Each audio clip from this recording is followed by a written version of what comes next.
Those were sentiments that we shared with you from a while ago. Let's give you live visuals of the situation as it unfolds at this inauguration at this hour. The president in waiting, Duma Boko, has already arrived, and it seems there, as is typically the case, a senior member of the judiciary, in our case the Chief Justice, would be overseeing the inauguration, which includes the taking of some kind of oath at a packed national stadium there in the Botswanan capital. You can see there, at least from the weather and the flags that are flying, it's a bit of a windy, perhaps even chilly day, but that doesn't seem to have dampened the spirits of those who want to see this historic moment unfold. Power changing hands in Botswana for the first time in almost 6 decades, 58 years to be more exact. And whilst that comes with a lot of congratulatory messages, it also is also accompanied by a lot of expectation. I wonder if we could, just for a moment, get you a sense of what is taking place there. Our international desk editor, Sophie Mukwena, is also in Gaborone. I'm not sure if you're able to hear me, Ms. Sophie, but it's certainly history unfolding. Batswana. As you can hear the noise, he's about to go to the podium to take an oath of office.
The new president is no stranger to these legal or judicial processes. As you know that he is an advocate, and as you can see, he is reading. He wants to ensure that when he reads the oath, he does get it right. Now, that moment where Botswana will witness their new leader taking an oath of office. It has been a long way, and as a leader of the opposition. Duma Gideon Boko, do swear that I will faithfully and diligently discharge my duties and perform my functions in the high office of the Republic of President of the Republic of Botswana, that I will maintain the Constitution of Botswana and that I will direct my abilities to the service and welfare of the people of Botswana without fear or favor, affection or ill will. So help me, God.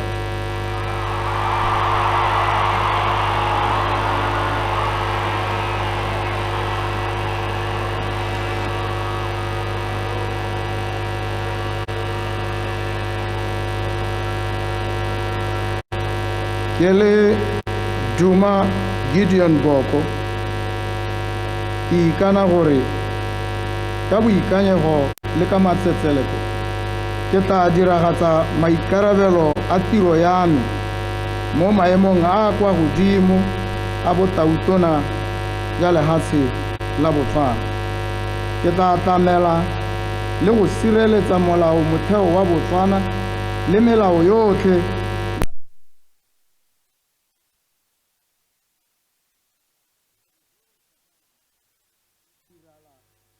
tlamela dikgatlhego tsa setšhaba sa Botswana.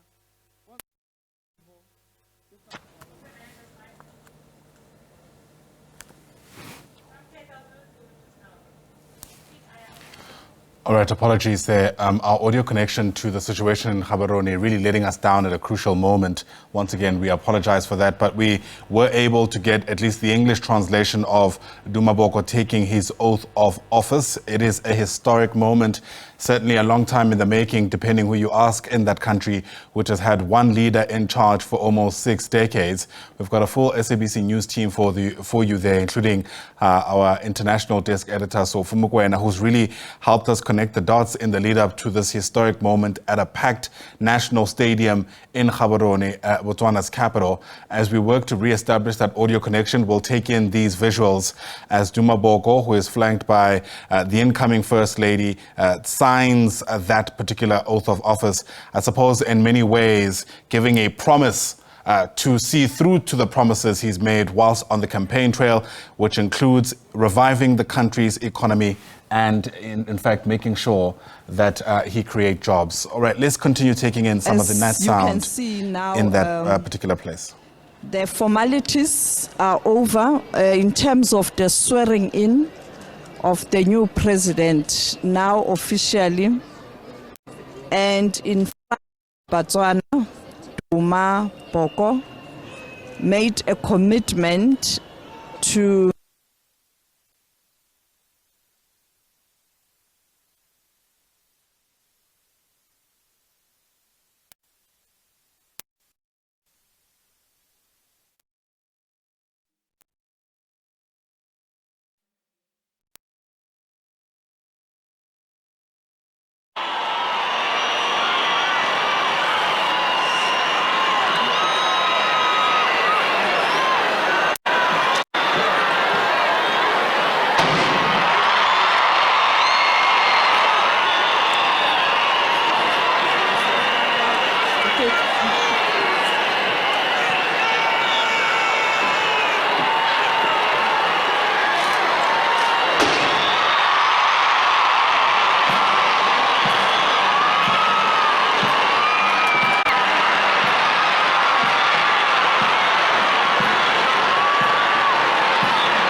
Botswana, having taken an oath of office in front of Batswana and dignitaries, mainly from the SADC region.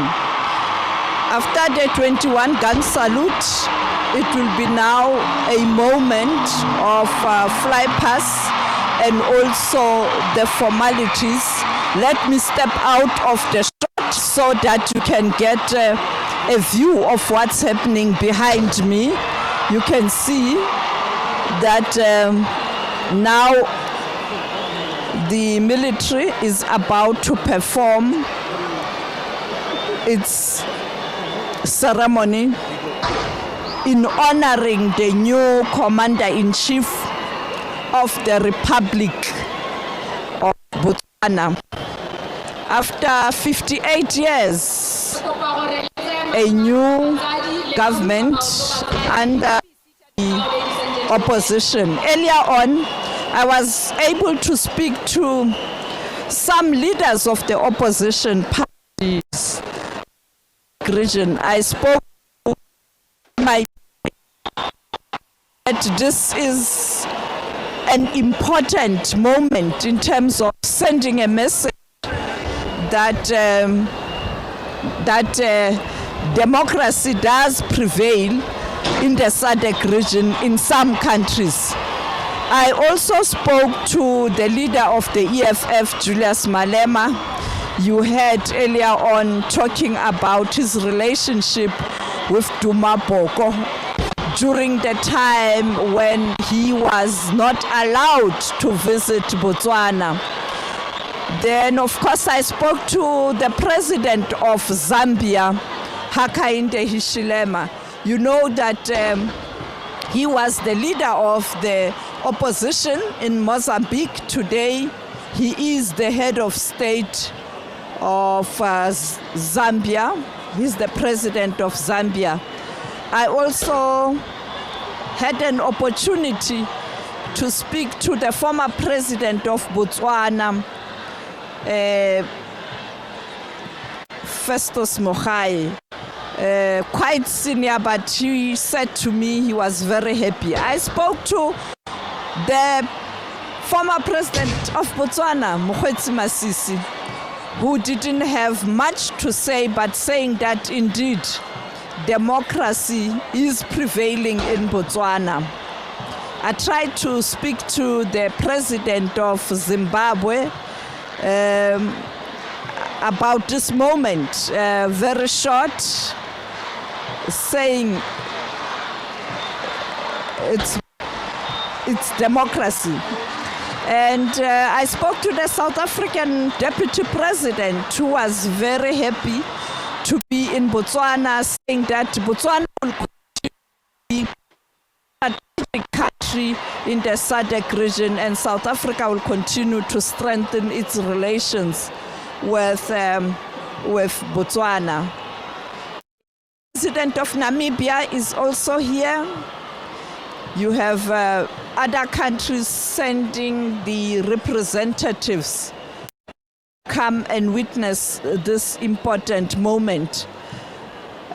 With that, back to you in studio while we wait for the President of Botswana to address the dignitaries and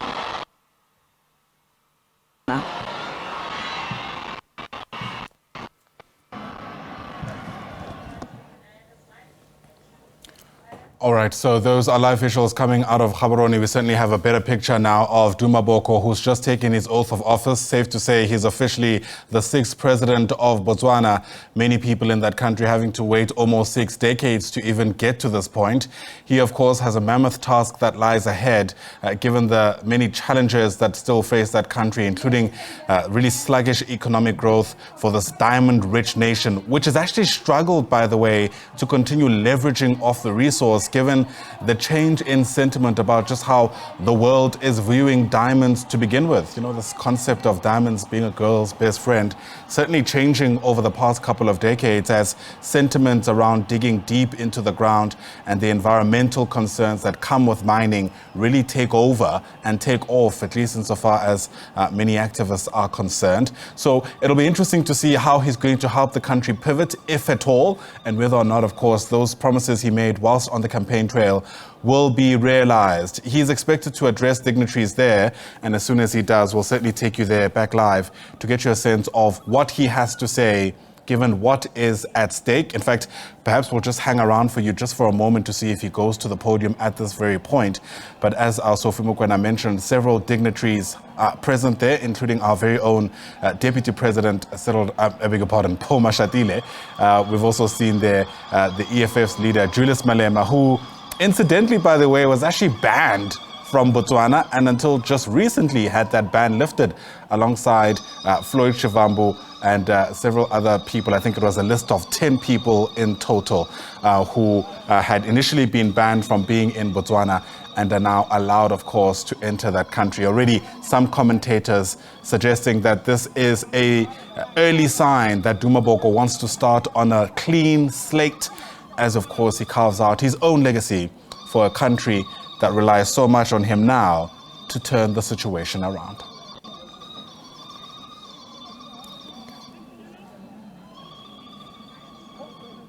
All right, once again, as soon as Duma Boko takes to the podium to give his first address, his maiden speech as the new president of Botswana, we'll take you there live.